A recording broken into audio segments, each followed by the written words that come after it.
somehow 200 BC to 900 AD, where every third male mummy has this extremely elaborate drug kit that he was buried with, a grinding tool, a snuffing tray, little bird bone tubes, even bags of vegetable matter, which they've analyzed to determine that it's Anodonanthra peregrina variety Sibyl.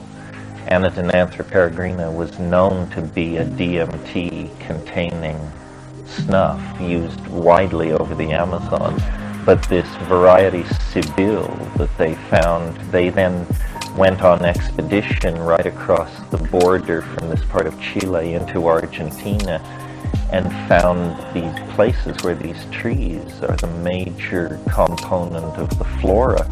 A single seed, they look like black dimes. They're thin and very smooth and shiny. A single one of these seeds will intoxicate you if you grind it up and snuff it up. So it's interesting. It's in trying to imagine a culture where every third male, is involved in this cult, or involved to the degree that he's buried with the snuffing kit. It probably means the whole population was, or at least all the men. Very little is known about this culture because it didn't write.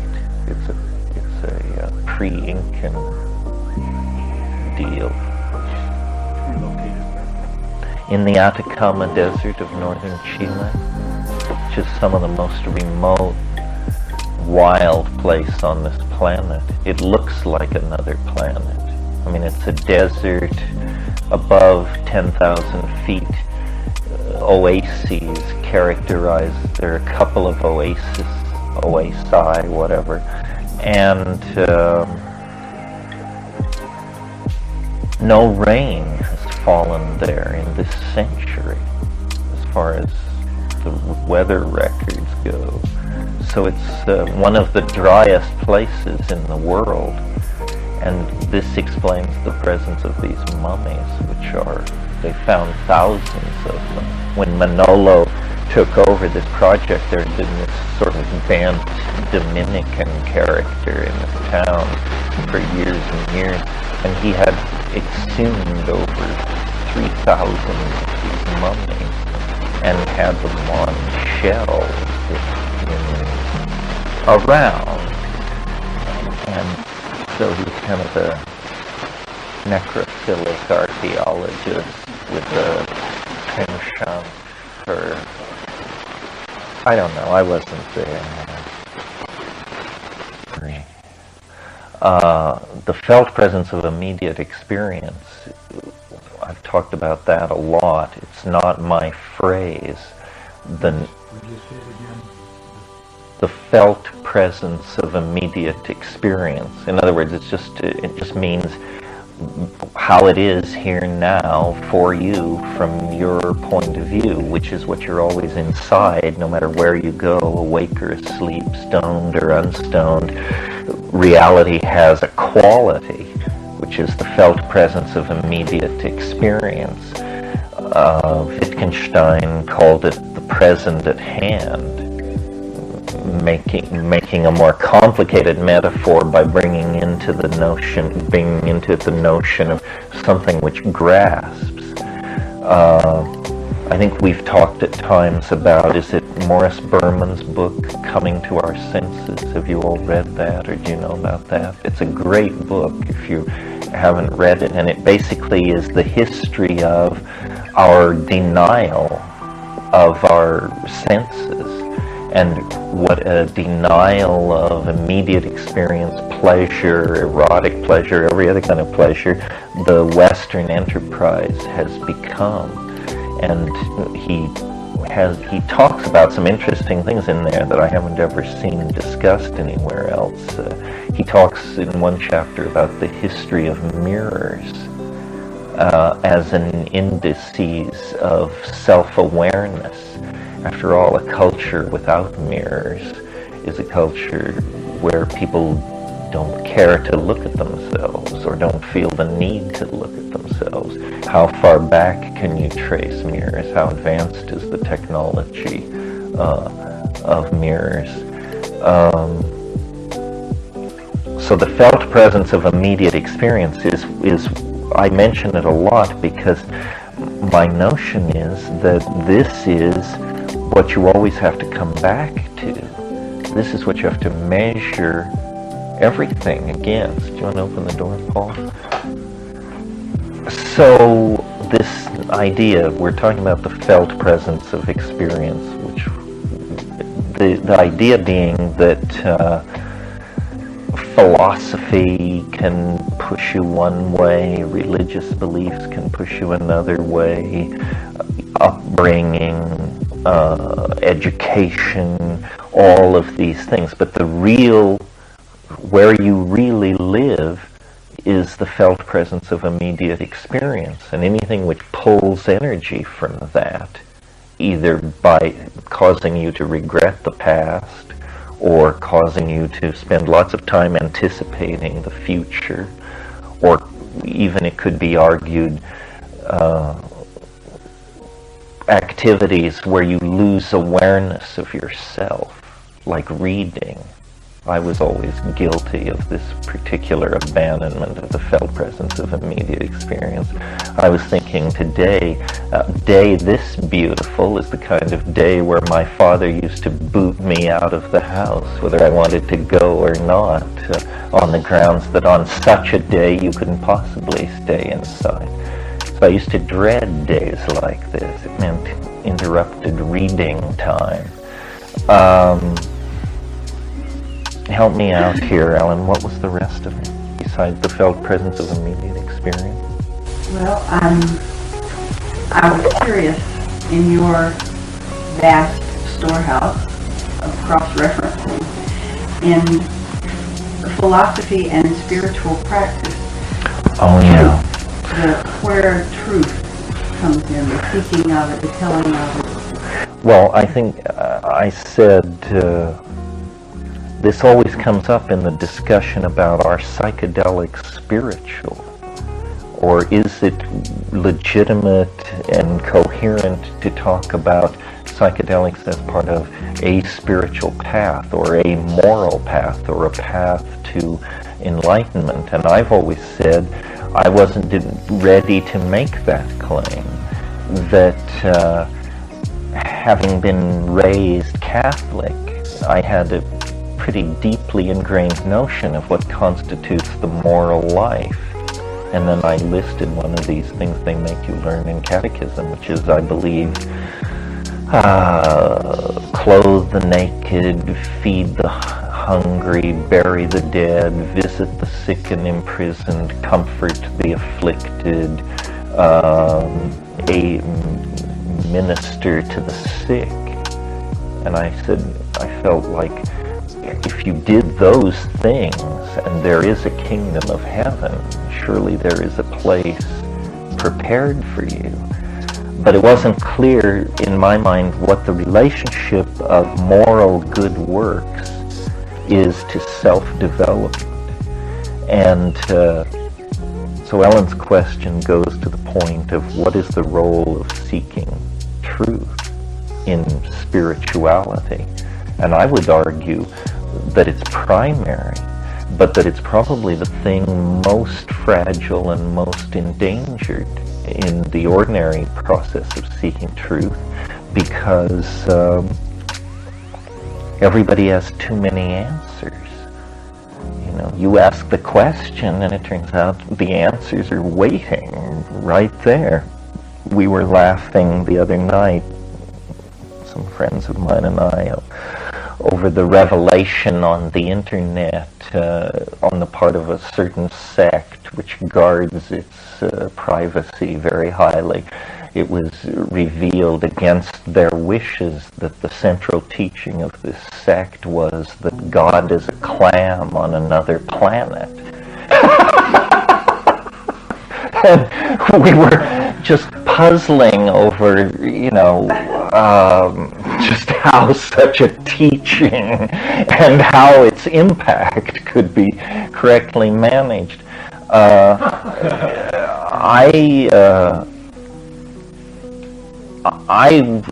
don't know what Ellen's position is on this, but I've always felt, and this is my position and a minority position and not an orthodox position, that salvation was an act of understanding. You know, that it's all very well to feed the sick and bury the dead and all that stuff, but that ultimately somehow there was some kind of a heaven prepared for those who could treat this world as a conundrum, a puzzle, a paradox, and figure it out. And you know, this is a persistent idea in folklore worldwide. You get it in Buddhism with the idea of the doctrine of the parinirvana, that if a single being could attain enlightenment, all sentient beings would be instantaneously enlightened. So somehow we're all waiting for just one of us to figure it out. Yes, the one monkey.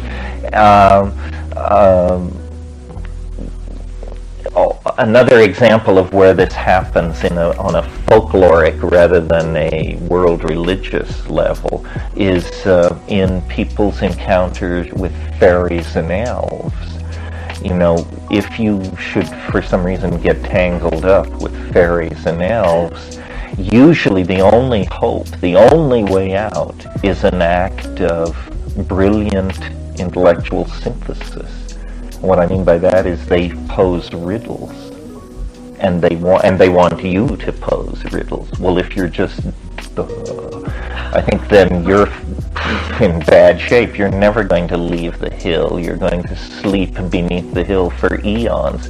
But if you can riddle your way out, it amuses them to let you go. So it's sort of this idea. Great world religions present their own textual outpouring as a legitimate area in which to attain enlightenment. In other words, one can direct one's understanding toward understanding the properties of herbs, the movement of the stars, the way the weather works, or a book. Doesn't matter what book. The Quran, the Talmud, the Bible, the Mandukya Upanishad, the Anuttara Yoga Tantra, it doesn't matter. But somehow, and this is heuristics. This is the idea that textual analysis can lead to some kind of higher understanding. What is there more to say about that?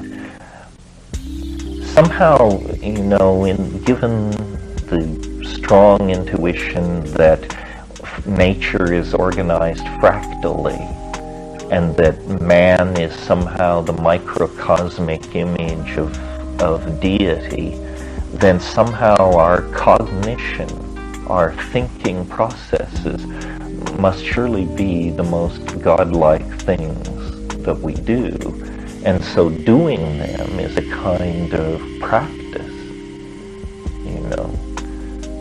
Maybe, you know, we've talked about this in other evenings, you know, that maybe finally what you're left with is the fairly grim conclusion that mathematics is the way. Because it does contain this, it is an infinite ascending staircase of ahas into higher and higher realms of unspeakable but very pleasing understanding. The strange thing about the spiritual quest, or the quest for understanding, whether it's spiritual or not, is that how endangered it is by answers. As I said, by closure. You ask a question, what is the world? Well, 50 different factions step forward with a revealed answer that they want to immediately sign you up for. So, and this sort of goes back to the tone of the first evening. You know, the truth doesn't require your cooperation to exist. But illusion does. Illusion is in the eyes of the perceiver, and in fact the perceiver brings to the illusion its ontos, its power to be a thing. Truth isn't like that. So I think it's, people say, well, it's not reverent to beat on the tires and honk the horn and want to drive it around the block. I don't know, that's just a funny form of reverence to think. I mean, the mushroom said to me once when I, in some epiphany, found myself on my knees, and it said, you know, get up, stand up, don't meet this on your knees, meet it like an equal, you know. What's the percentage of all this lollygagging? And of course it has that kind of personality. I mean, it exalts I was going to say freedom, but cognitive clarity. The Buddha image of all of this is Manjushri, the Buddha of discriminating wisdom. And Manjushri is always, not always, but in his peaceful form, always portrayed with a sword. And this sword is the sword of discriminating wisdom. It's used to cut through the scrambled illusions and delusions of the weary world to reach to the Bodhi mind. If you don't know where truth is, or if there is a bottom to the sea you're swimming in and all that, then I think it's a very that you feel an urgency about these questions. They have to be answered. You have to know. I don't know how many paths there are that bring you to this place, but certainly with psychedelics, you fairly quickly, that urgency leaves you, and you realize you now have the tools in hand to make the expedition you want to make. And now the question is to proceed judiciously in an ordered fashion, actually making sense out of what you perceive.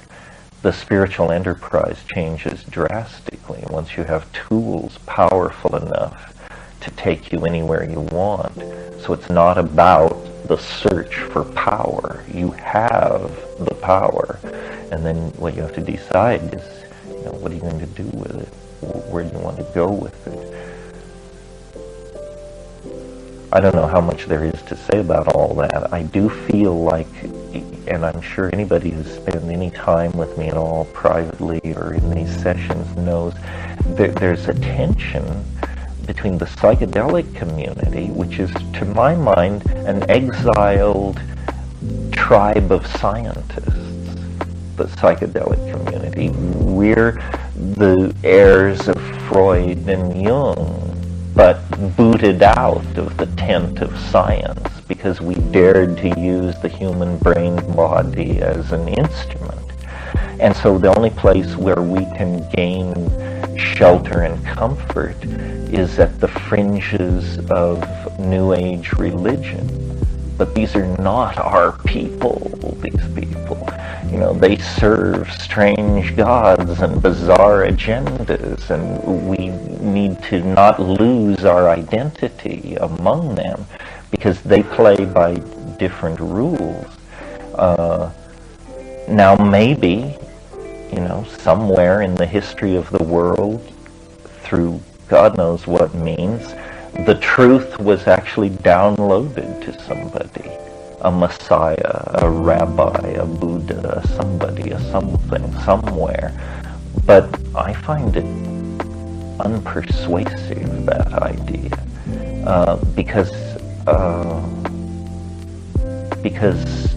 truth is so contextually defined and precious that even if that had happened, what good would it have done you and me? You know, we receive these things hideously deformed by the metamorphosis of historical process. Yeah.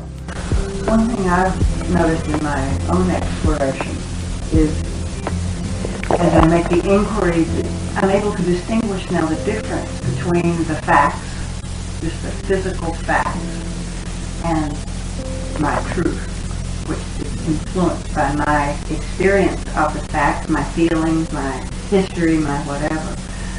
And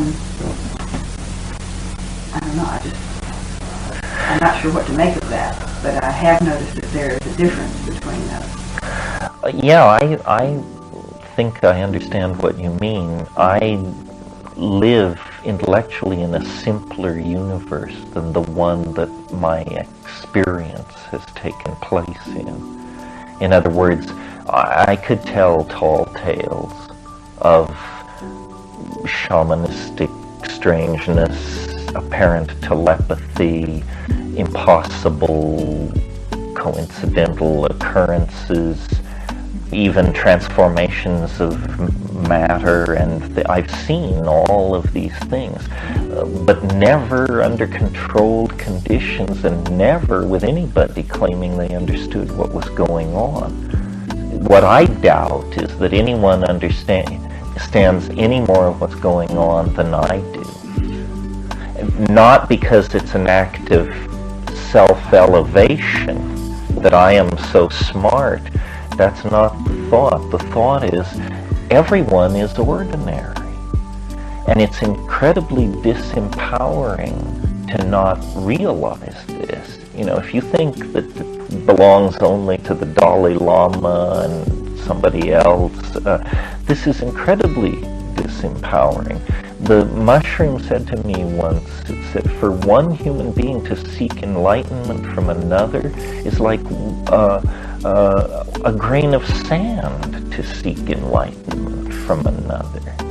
The message, my interpretation of that being, all grains of sand are capable of seeking enlightenment on their own damn steam, you know.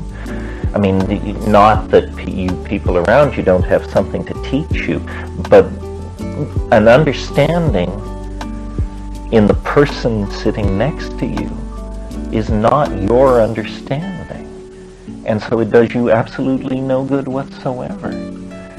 It is only efficacious and functional if it's yours. And so the primacy of the primacy of direct experience and one's own history and mathematics. And you know, if you really study mathematics, we mentioned this the other night, you even get your legs cut out from under you there because you discovered this thing called the incommensurability theorem, which shows that even simple arithmetic can't be trusted. So it turns out, you know, even our Platonic faith in some kind of philosophical superspace out there that we're measuring everything against, that's naive. Really, the only really real thing is this incredibly evanescent, ever-moving, barely grasped, hardly understood thing called the present moment as I experience it. And you say, well, my God, can you build a metaphysics and an ontology and a heuristic method on that? What choice do you have? Nothing else is as real as that is.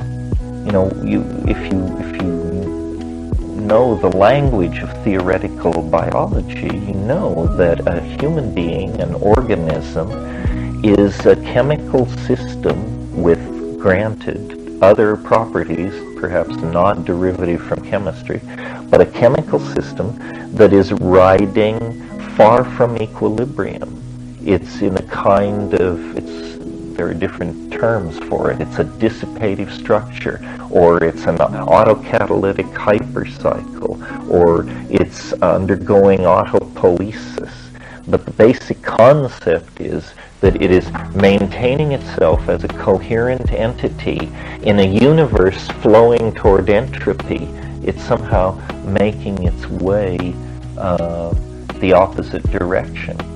And your consciousness is embedded in one of these dissipative structures, which will, and apparently your consciousness will cease at a certain level of disequilibrium of this system. But then when you draw back further, you see your consciousness is simply the reshuffling of the genetic deck of your ancestors. And before you existed, people potentially or partially like you existed, and after you exist, people potentially like you exist. So, but this non-dissipative energy flow where consciousness and life and everything is going on and is known through feeling, through not because you're embedded in it, but because you are it. Essentially, it's not something that you're embedded in like a particle. It is your essence. Well, then that's all that is given with certainty. Then everything else is extrapolated outward from that through convention, language, poetic intuition, religious revelation, projected discovery, myth, so forth and so on. But that's all so far from this point of immediate experience. That's why, to my mind, although I don't think we've ever put it quite this way before, the psychedelics are so important, because taking a psychedelic drug is not like reading a book, or even like moving to Italy for 6 months, or it is directly and immediately addresses this thing which you are. It becomes part of it, because what you are is metabolism. The way this trick is done, where this dissipative structure can come into being and then ride magically away from the entropy point, is because as biological systems, we take in highly organized matter, food, and we extract all the energy and everything useful from it and excrete it out. And so by this means we overcome the general drift toward entropy. Metabolism allows life to happen. Metabolism is life in some sense. Well, the drugs are metabolized. This is a fairly intimate way of relating to a substance. Put it inside your body and let it dissolve into every cell of your being. So metabolism is like the primary domain of communication. It's the communication mode of the felt presence of immediate experience. And the drugs work there like foods. They're not that really that different than foods. They, like it says in the Jefferson Airplane song, it feeds your head. I guess she was actually quoting Lewis Carroll. But in any case, it feeds your head. Bad trips. They're certainly easier to do in a movie than good trips. I didn't see Fear and Loathing in Las Vegas, but everyone said it proves again that it's very easy to portray a bad trip and very hard to portray a good trip. Well, first of all, I'll say all the conventional things about bad trips. That, it's not always supposed to be easy, that sometimes learning curves feel very unpleasant when they're unfolding, and we learn from our mistakes and so forth and so on. So then, having said all that, really, what about bad trips? Well, they're horrible.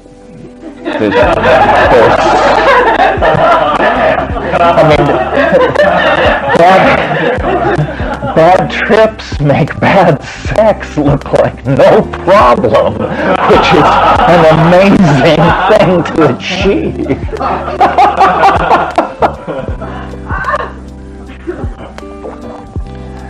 I don't know. I guess part of the fun or part of the challenge of being psychedelic people is that our method, which is drop and wait, you never know. You may think you know, and you may do your Rolfing and your go to Gestalt and just be scrubbed and drained and shined with all your enzyme systems up and going, and it can still just chew your ass unmercifully.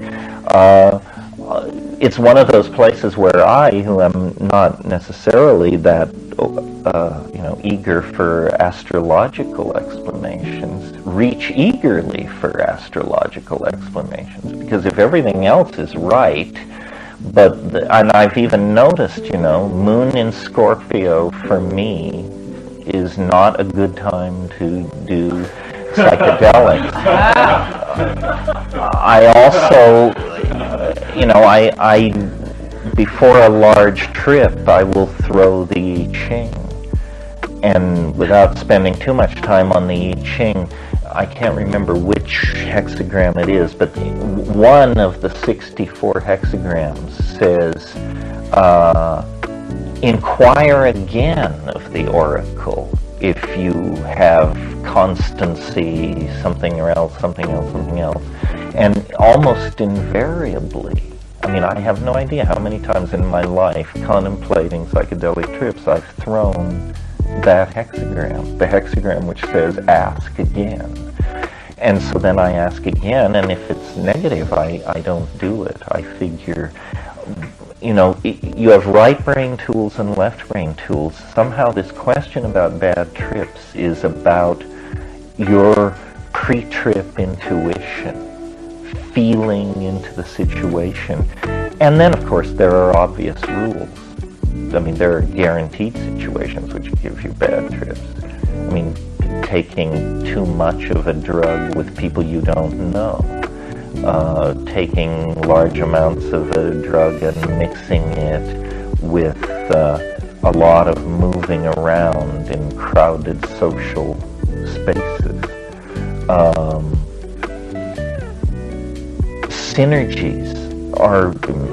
Synergies are simply combinations of drugs. If somebody tells you they took ecstasy and then they snorted some ketamine and then they had a little nitrous oxide and some GHB, this is, God knows, literally only God knows, because no clinical medical research is ever done on stuff like that. On the way people in the street actually take drugs is never studied by medical science. And synergies are where the strange things, the dangerous stuff happens, the heart fibrillations, the convulsions, the convulsive vomiting, the states of disorientation, prolonged states of sleeplessness, all of these things. My attitude toward avoiding bad trips is, for social purposes, raves and beach parties and whatever, low doses. It's almost a truism, or it is a truism, that if you want to come down from a drug, whether a psychedelic drug or any other drug, the very best thing to do is furious exercise. The guy who throws himself in the icy lake and swims across it, the guy who chops 2 cords of wood to come off some bender. Well, then a dance club is almost like the perfect social situation designed to shorten a drug trip and dampen the effects. But people are such social creatures. I've said in many, many times over the years, to the point where it's almost the McKenna method, although how you could think something so simple-minded as a method, was like the way to take psilocybin, for example, is take a stiff hit, like 5 grams if you're a 145-pound person, on an empty stomach, and lie still in silent darkness. Well, this is almost the opposite of, and the idea is you want to concentrate on the thing itself, which is the drug projected against the black screen of your mind. You don't need doof coming in. You don't need smart drugs. All of these things are actually distractions. And I think people are so reluctant to follow this advice because they actually have no faith in the drug. They think they will be bored. They think, well, if I did that, nothing would happen. Well, I'm telling you, it's for ordinary people. Isn't that what we said? This stuff is not for the swamis. They have their own methods. This is for the great unwashed masses of spiritually seeking humanity. So lay down in silent darkness and take a look. And then if the trip is really bad, then there are things you can do while it's happening that are helpful. The most obvious one is, or the most effective, I don't know if it's the most obvious, but I really believe it's the most effective, is if you get into a place that you don't like, and it's not physiological, it's not that you're having convulsions or vomiting, it's just that you're having thoughts which alarm you, you should sing. You can make whatever shamanic hash of this you wish, but the basic concept is to oxygenate your brain. There's something about bad states of mind on psychedelics are very frequently, in my observation, accompanied by shallow breathing. People get, when you thread a needle, everybody holds their breath. Nobody can thread a needle without holding their breath. It's like keeping your eyes open while you sneeze. A human being cannot do this. So when we are really following our thought at the level of threading a needle, we stop breathing. And if you're not paying attention, this can go on for minutes. This very shallow breathing, you're not breathing, dude. So, so what the thing to do is to sit up and, your favorite shamanic chant, Fleetwood Mac recitation or whatever, just belt it out. It doesn't really matter. I mean, it may matter. I mean, if you choose certain mantras or something, haystacks will burst into flame. But, and there's no obligation to be accurant or hip either.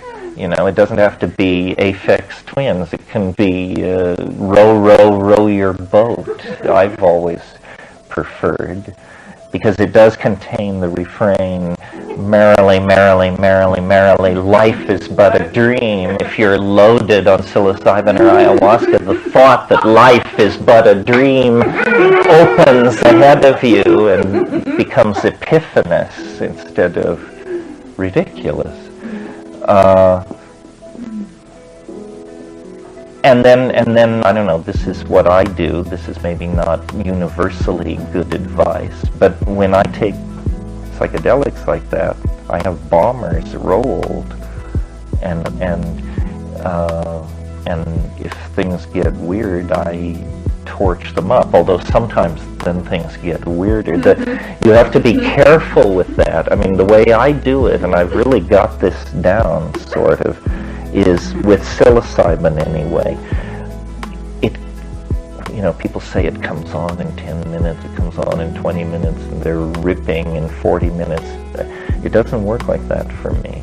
it consistently, and I always take it not in tea or anything, but just the mushroom. I eat it. At the hour and 10-minute mark, it begins to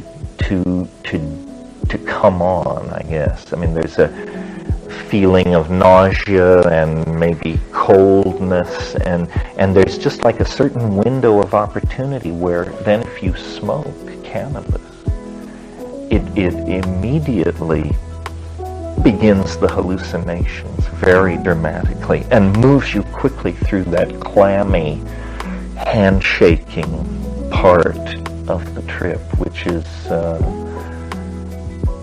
sometimes alarming. Most of my experience with cannabis, it's improved if a trip was weird, it got better with cannabis. I have had, many experiences where it was so strong that the thought of smoking a joint was just like, no, I don't think so. I think we'll just take this as given here. We don't need to amp it up or push it sideways.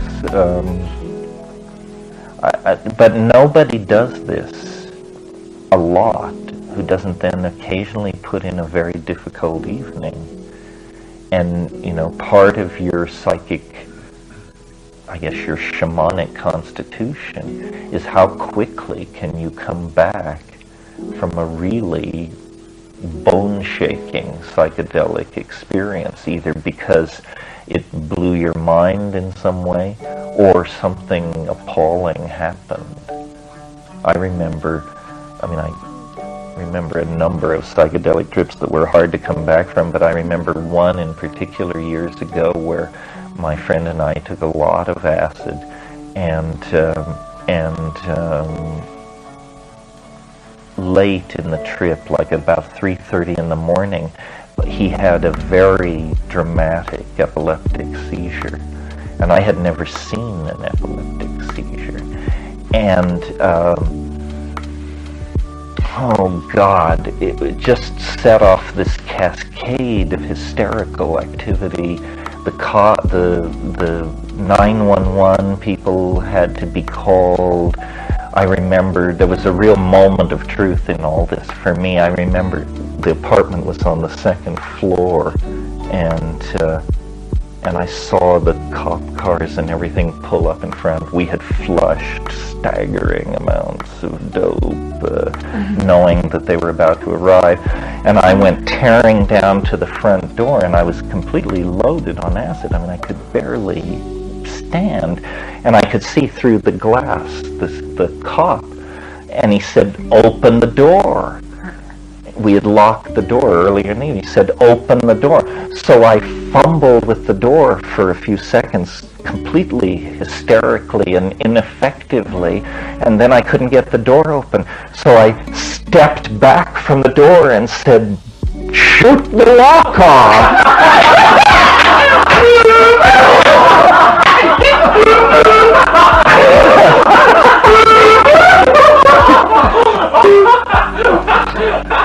And then I realized, dude, get a grip. You're going to have to, this is headed in the wrong direction. And the cop was like,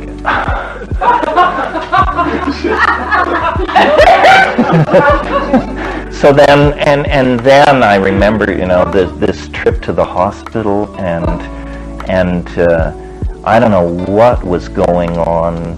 It was Herrick Hospital. It was in Berkeley, which was also a mental hospital. This bed, me standing at the end of the bed, trying to figure out, is he dead? Is he alive? What does this mean? Who am I? What's going on? And then there was a person who was obviously an inmate of the stranger wards of this mental hospital, who was washing the floor with this big mop and sort of waltzing around us with this crazy expression and leaning over and looking at me and looking at him. And I just didn't know whether, is this really happening? And if it is happening, why is it happening? And if it isn't happening, why do I think this is what's happening? and then I, like, finally the doctors threw me out of there, and I just walked the streets of Berkeley for hours, and my mind was like spinning, just saying, something terrible has happened, something terrible, terrible, terrible has happened.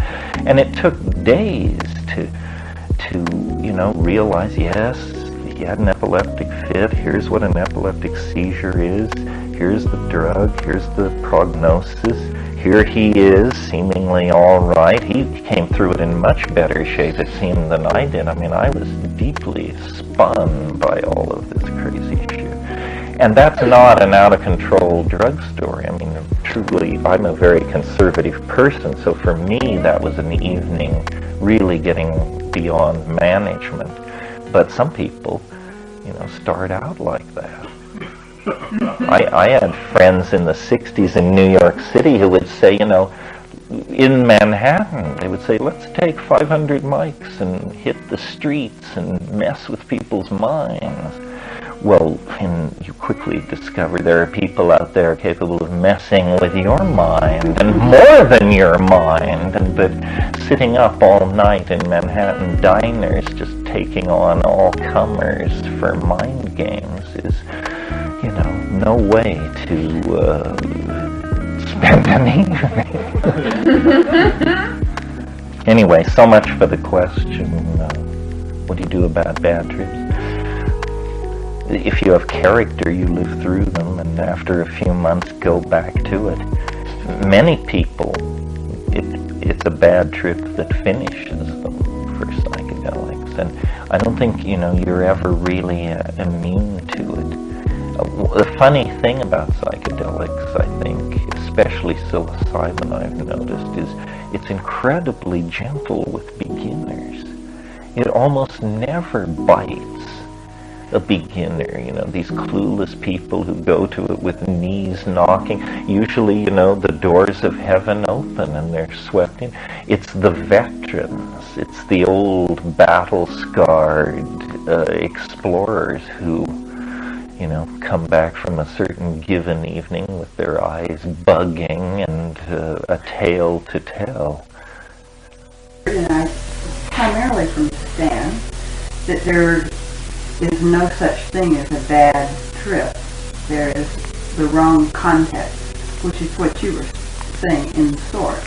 That if you follow he's like you, he thinks eye shades and, shut out the world. And so you meet the demons and you go through the doors of hell and you're in the belly of the whale and all of those other things. It's just your ego slamming around, and you'll come out of that with information, and hopefully, if you really let yourself go down that far, the doors of heaven will open too, and then one begins to dance between those two spaces.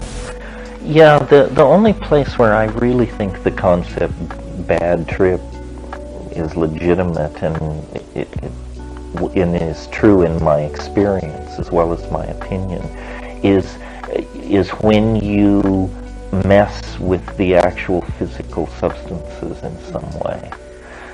In other words, if you take pure psilocybin, pure LSD, well-made ayahuasca, there is no such thing as a bad trip. It will teach you. It may put you through hell. It may change your personality, but it's useful. Where it gets chancy is if you are physiologically compromised in some way. For example, and this is kind of controversial, so it's worth talking about, but in my opinion, it's a very bad idea to combine psilocybin with an MAO inhibitor. But people I respect, as much as I respect anybody, do this in their therapy. And so I've looked at this hard because the worst drug experience I ever had revolved around this combination. And I think my mistake, I did it differently than these people who use it therapeutically. As I understand it, the way they're doing it is they're inhibiting their MAO with, say, Pagam and Harmala, and then they're taking a little bit of psilocybin. I have no judgment on that because I've not done it. What I did once years ago, to my immense regret, was I took half a dose of mushrooms, 2.5 grams of mushrooms, and half a dose of ayahuasca, 50 milliliters of ayahuasca, and I put in a long, strange evening that felt dangerous to me. I mean, we only have my account, but something went on in that trip that I've never seen in any other trip, and I can describe it for you, and I even can have an analysis of it, but I'm not sure that the analysis is true.